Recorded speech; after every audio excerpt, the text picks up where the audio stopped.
is December the 28th, and I did not get enough sleep last night. I don't know how I didn't. Hot water bottle in there. That's nice. So, what I made yesterday, this was given to me, tomato soup and quinoa. And so I was thinking about my grandma when I picked this up, because she didn't cook with quinoa, but she'd make cabbage rolls. She was Ukrainian. And then as she got older and older, her recipes got, like, eventually chimo was just as good. That was, and for pierogies, and I'll put a hat. And then with the cabbage rolls, more and more often it was lazy cabbage rolls that she was making, which were not lazy. My version, way lazier. Like this, you put in the rice cooker, you can use rice, with 2 cans of tomato soup and 2 cups of water. Voila. And then you, while that's getting made, then you fry up some onion, and then you put a whole lot of sauerkraut on it. So it's actually pretty healthy, really. I mean, I know, but you have loads of, like, can you see how much sauerkraut I have in here? Humongous amounts. Like, that's got to be at least a cup worth. So, yeah, there's glucose, fructose, wheat flour, salt, canola or soybean oil, citric acid, flavor. And it's funny, flavor. It's you always think when you come across flavor on, or spice or extracts, anyway, you come across these terms and you think, oh, tomato flavor must be, right? But no, it's not. You know exactly what that is. If it was actual tomato flavor, it would be listed as tomato. It is not tomato flavor.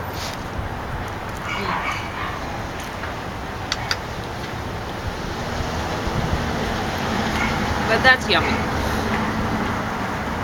So anyway, yesterday, a friend of mine he gives us this is walking away because it's not full of food anymore. So anyway, try to wedge it in there better. He picks up the bread and desserts and such things from Costco to give away to people. The stuff that's past its due date. Like, I got this tomato soup from him, and from the Salvation Army Pick 3 shelf. It expired December 9th. It's still fine. I've grown accustomed to eating this way, and it hasn't poisoned me yet. I've been eating a lot of dented cans. Still fine. So, I don't know. But anyway, yesterday, he said, are you really thankful for it? Because I said to him, I must have said something like, oh, I'm really thankful for what you brought. Thank you, or whatever. I must have said something like that. I don't really remember. But I am really thankful all the time. More so for this, probably. But, we also, today, James grabbed these Nanaimo bars. And I have to admit, I was thinking about them. And I was like, I resisted grabbing them. But anyway, but James wanted them. So James grabbed the Nanaimo bars. And I'm thankful for that too. Because when we get treats like that, sometimes I bring them over to my friend Bob. And he's thankful. He has a harder and harder time getting out lately because he's getting older. And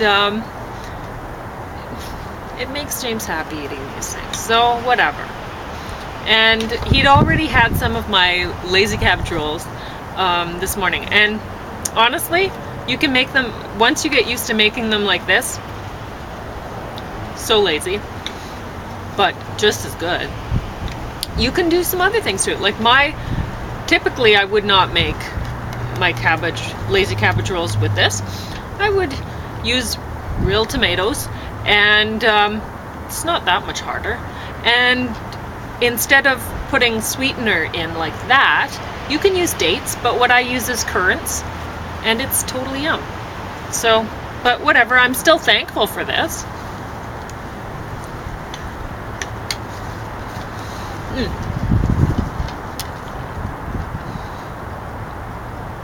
We watched this just now, and I don't think I've ever seen The Equalizer 1, but apparently this is The Equalizer 2. Denzel Washington was great. I didn't expect to like the movie or care at all, but they managed to pull off a one-car chase scene. It was awesome. Never seen that before. Okay, so I'm going to talk about The Wellness Mama 5-Step Lifestyle Detox by Katie Wells. And I took quite a few notes, and I will try quite a few of her recipes that she has in here. When she eats meat, it's not my sort of detox, but you know, I'm going to be talking about the plant paradox later on, and he would not like my lazy cabbage rolls at all. Both of them would be quite thrilled with my sauerkraut and how much sauerkraut we eat. A lot. We eat a lot of it. I tend to eat more kimchi than sauerkraut, but today I'm eating sauerkraut and a lot of it. I've already had 1 cup worth of sauerkraut.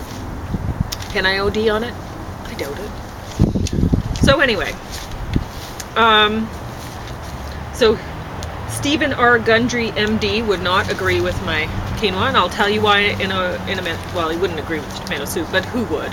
Really, I mean, Campbell's is very happy that I'm eating this tomato soup. So, Wellness Mama has 3 kids. No, 6.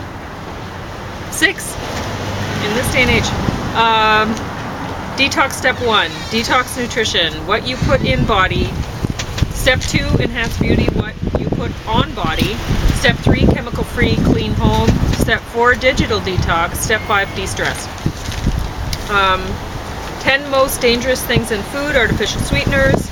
Cochineal extract is a red coloring made from the dried bodies of insects. Allergen, high fructose corn syrup, MSG, partially hydrogenated oil, trans fats, damages cells, membranes, and raises LDL. Food dyes makes kids hyperactive. Sulfites increase shelf life. Respiratory problems. Sodium nitrate and sodium nitrite, processed meats, cause cancer.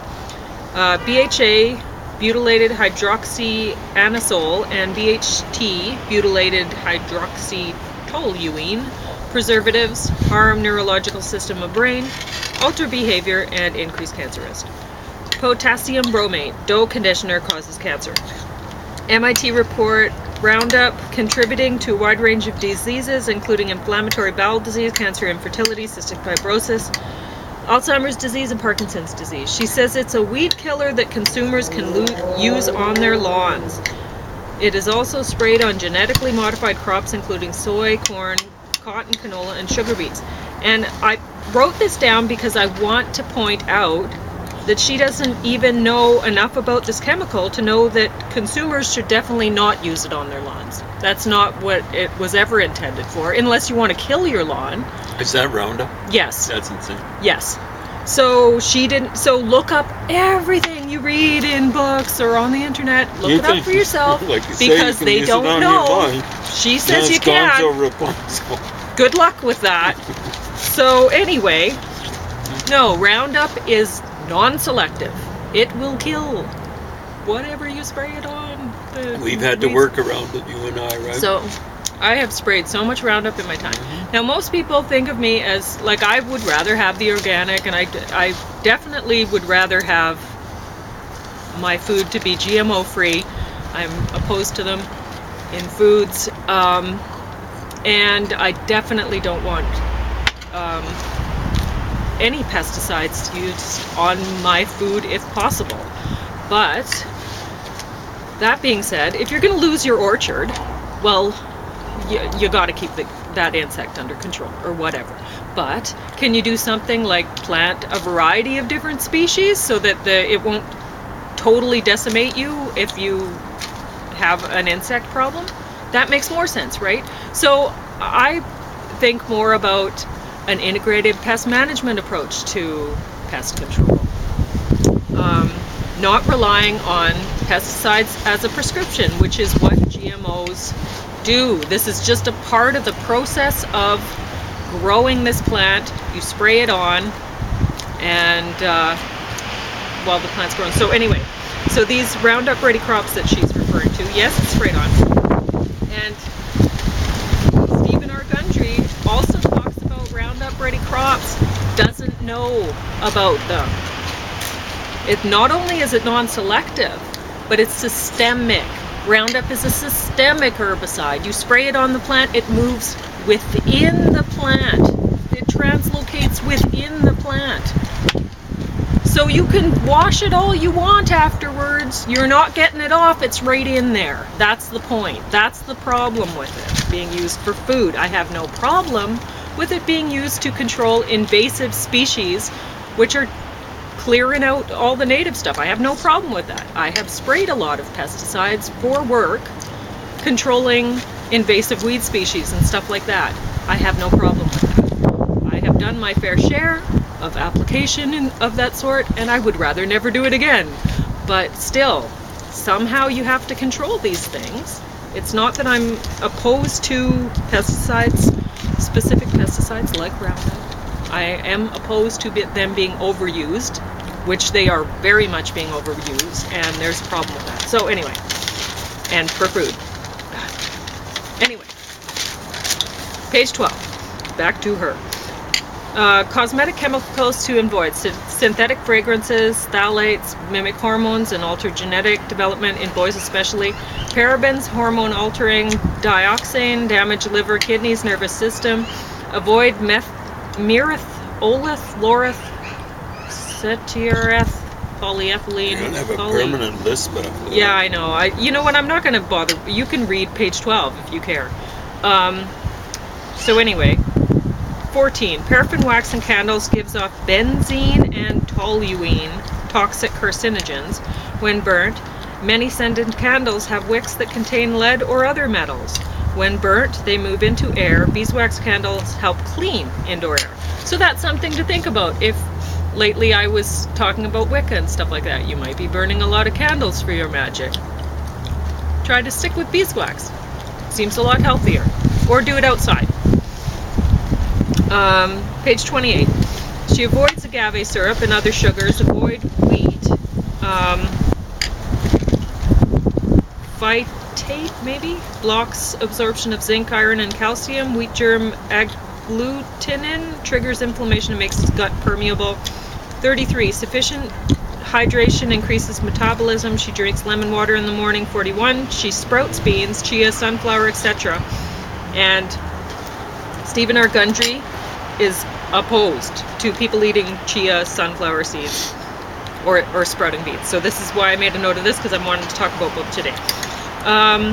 58. Cured eye wrinkles with apple cider vinegar and coconut oil. She does facial masks, honey, yogurt, egg whites, etc. Sugar scrub. Although she doesn't eat sugar, she does do the body scrub with sugar. And she mixes that with either olive or almond oil and some essential oils.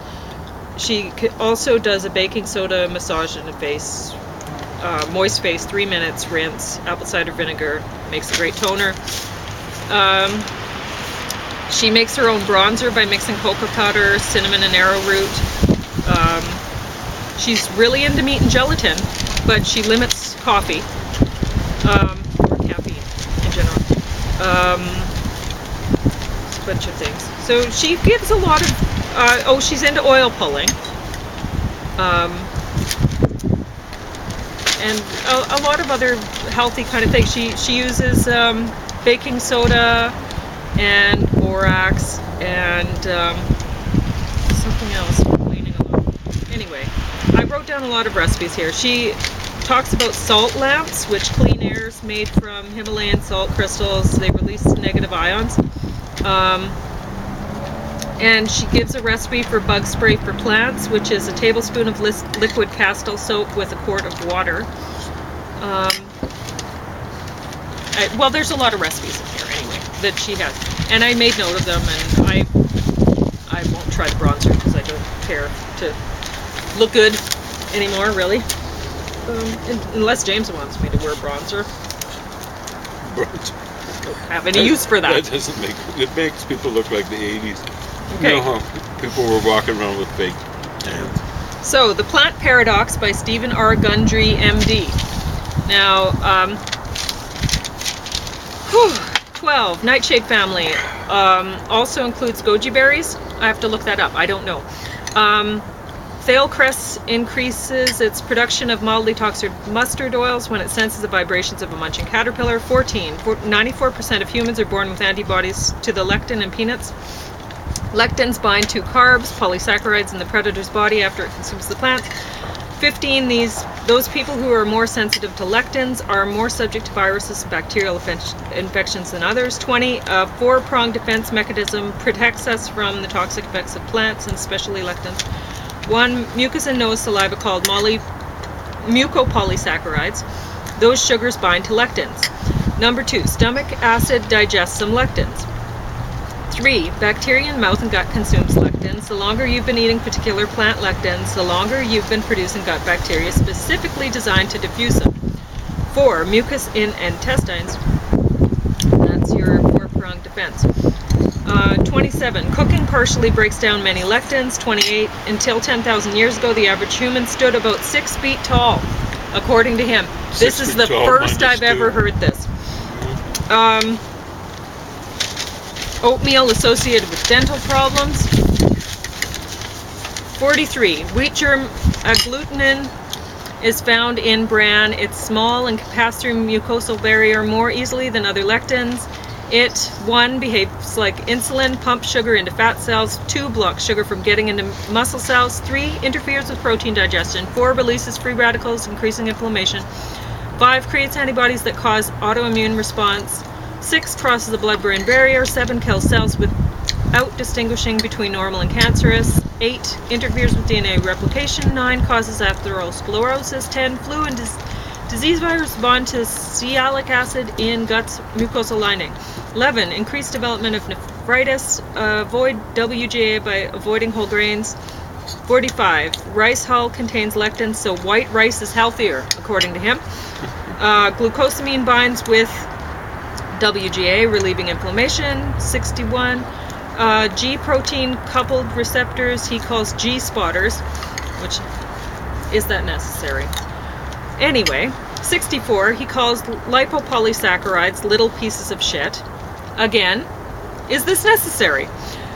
They travel through gut wall and ride on and hide in saturated fat. 83, NSAIDs damage lining of small intestine. NSAIDs have damaged the barrier that keeps out lectins and keeps LPSs out of you.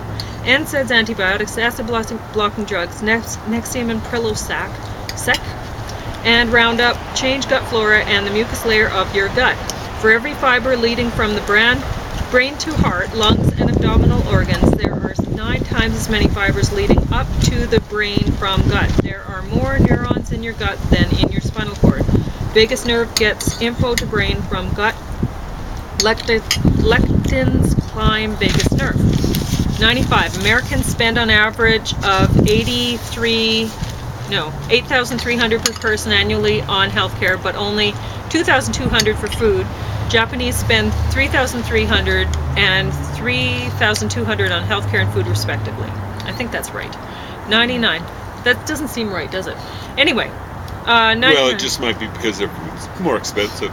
Until recently, it was. You can look on page 95. Anyway, 99. Until recently, it was perfectly legal to give organic free-range chickens arsenic, producing a healthy pink blush. Besides being a poison and an antibiotic, arsenic is also a hormone disruptor that mimics the action of estrogen. A bill to ban the use of arsenic in chicken feed in Maryland was once defeated by a generous grant from Monsanto, which makes arsenic to the campaigns of Maryland state senators. The bill did later pass, and in 2013, FDA banned the use of 3 of 4 arsenic nationally. From Gonzales R. 2012, Maryland politicians chicken out on arsenic ban. I can type these links if you want. 100. Soybeans and corn contain estrogen-like substances. They are fed to chickens. Ultimately, that healthy chicken breast boasts the equivalent of 1 birth control pill's worth of estrogenic substances. 101. A single dose of antibiotics taken by a woman during pregnancy can make her children fat. A single round of antibiotics given to a child can make him or her obese. 102, NSAIDs, ibuprofen, Advil, Motrin, naproxen, which is Aleve, Celebrex, Mobic, and other non-sterile anti-inflammatory drugs damage the mucosal barrier in the small intestine and colon, allowing lectins, LPSs, and foreign substances to pass through the intestinal wall. Now, I was having to take the prescription Aleve for a while because I had a lot of pain, and I had terrible pain in my gut, and I don't know, maybe that's what that was. I'm not sure, but it took a long time, but now I don't have the pain there right now, so I think I'm okay.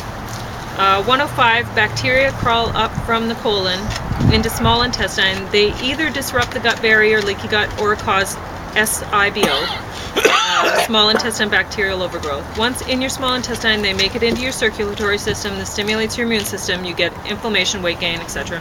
105, PPIs inhibit mitochondrial energy production. PPIs cross the blood-brain barrier and poison your brain's mitochondria. Except for Aleve, boswellia, and white willow bark. 109, sweet molecules interact with taste buds, tell brain to expect sugar. When the calories expected from sugar don't reach the bloodstream, artificial sweetener stevia. So brain keeps expecting and wanting the sugar, so you keep craving the sweet. So non-nutritive sweeteners cause you to gain weight. 114, most hormone disruptors mimic estrogen, which tells cells to store fat for upcoming pregnancy. 115, phthalates soften plastic and plastic wrap containers in our food. Phthalates make smaller testicles and damage DNA and sperm. You may be making thyroid hormone, but it's unavailable to your cells since phthalates are blocking the way into cells. 116, chickens become a large part of the standard American diet. Do you want this? No, I probably should go in my Okay. significant pork. Replacing beef, lamb, pork, etc. The more chicken a pregnant woman consumes, the smaller her baby boy's penis, shorter his attention span, increased exposure to arsenic and phthalates expose the brain of male babies to estrogen. Something mimetics in neutral, which impacts sexual imprinting and potentially gender identity. Azodicarbonamide, endocrine disruptor, foaming agent used to make synthetic leather, carpet underlay, yoga mats, and bleach flour and conditioned dough.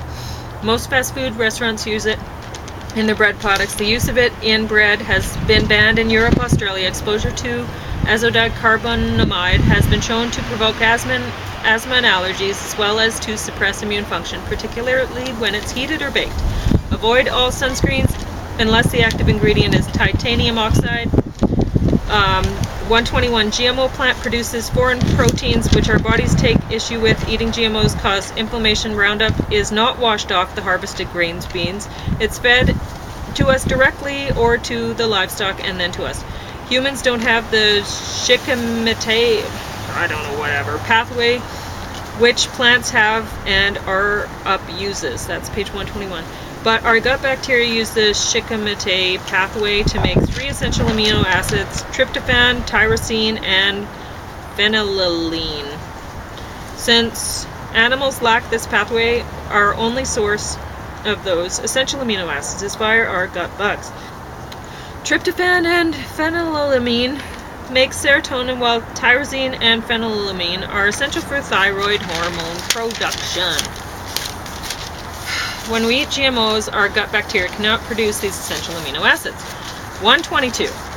Roundup bonds with gluten, making it antigenic, capable of inducing an immune response, even in people who aren't sensitive to gluten itself. Roundup paralyzes key liver enzymes, cytochrome P450 enzymes that convert vitamin D to a form that your body can use to recycle cholesterol, meaning RUP effectively raises your cholesterol. Plus, you need that vitamin D to foster repair of your now damaged gut wall. 123. The Organic Consumers Association and Feed the World Project, now the Detox Project, offered public testing of urine and water. Results released May 2016. 93% of urine samples tested positive for glyphosate. Highest level in kids. 124. Glyphosate linked to cancer, kidney and liver failure, birth defects and infertility, increased risk of allergies and digestive issues, among other chronic illnesses. 125. He offers a recipe for safe alternative to Roundup: 1 gallon of white vinegar with 1 cup of salt and 1 tablespoon liquid dishwashing soap. Spray on weeds. Or lemon juice instead of white vinegar, and Epsom salts instead of salt. Now I'm going to mention, if you salt your earth, nothing is going to grow there. So if you use salt to control your weeds, That might be fine. That might be what you want if you're using that for your driveway or something and you don't want anything to ever grow there again. But otherwise, you salt the earth. Do you want nothing to grow there ever again? So, 128. Long days and short nights stimulate your body to eat as much food as possible to prepare for upcoming winter. In winter, we are designed to burn the fat we've acquired. The seasonal cycling between the use of glucose for fuel and the use for fat for fuel is termed metabolic flexibility. The instructions for this cycling are mediated by the blue spectrum of light. 128. Modern life's dominated by blue light. TV, cell phone, tablet, energy-saving light bulb emit blue light. Blue light suppresses the production of melatonin and helps you fall asleep. Sleep deprivation is associated with obesity.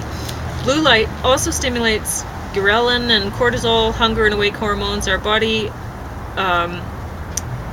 assumes that blue light means daylight, so we think it's always summer. This prompts us to eat more and prepare for the upcoming winter, which never arrives. Anyway, 134. Today, 70.7% of American adults are overweight. Of those, 38% are obese. A quarter of people now have one or more of the dozens of autoimmune diseases, despite the fact that most of us now work only 7 or 8 hour days and are better fed than our grandparents. Many of us suffer from low energy. I disagree with better fed than the grandparents. We're eating more, but it has lower nutritive value. So there's also dramatically higher incidence of allergies. Page 136, he mentions that based on ancient skeletal remains, we know that 12,000 years ago, humans averaged 6 feet in height. However, by 8000 BCE, the average human had shrunk to 4 foot 10 inches. He's blaming the agricultural revolution, beans and grains. We have arthritis because of lectin-containing foods. The average human brain size was 15% longer 12,000 years ago. He offers no source data for this. He's mentioned this a couple times, no source data. 138. Kitavan, South Pacific tribes smoke, get 60% of their calories from carbs and 30% from coconut oil. They don't have heart attack, stroke, and are thin and disease-free. 142. Pigs' digestive and cardiovascular systems are identical to human. 145. Insulin attaches to docking port on fat cell membrane, tells fat cell to convert glucose to fat, store it. Insulin then separates and no more sugar enters cell. 2. Insulin unlocks the door to the cell and ushers in glucose and to be used as fuel in muscle cells. 3. Nerve cells require insulin to admit glucose through their cell membrane. Insulin resistance also occurs in the brain and nerves. It's called type 3 diabetes. 153. To be healthy, avoid lectin-containing foods such as tomatoes, zucchini, bell peppers, goji berries, peanuts, cashews, sunflower seeds, chia, or pumpkin seeds. Rice doesn't contain WGA. Wheat does. Taro root eaten by the Kitavans doesn't contain WGA. Millet, sorghum, and yams don't contain WGA. 156. Elephants and humans have a type of sugar called NEU5AC, which binds to lectin. NEU5AC sits on the lining of blood vessels and then the absorptive cells on the gut wall known as enterocytes. Most mammals have a sugar molecule called NEU5GC on the lining of their gut wall and blood vessel walls, and still we make the lectin-binding AC, a characteristic shared with shellfish, mollusks, chicken, elephants. Lectins, particularly green lectins, bind to AC but can't bind to GC. Cattle, pigs, sheep all carry GC, which your immune system recognizes them for and when you eat their meat. When our immune system is exposed to GC from red meat, we develop an antibody to the lining of our own blood vessels, which has AC. This causes the antibody to attach to the lining of our blood vessels, mistaking our own naturally occurring AC for GC. We've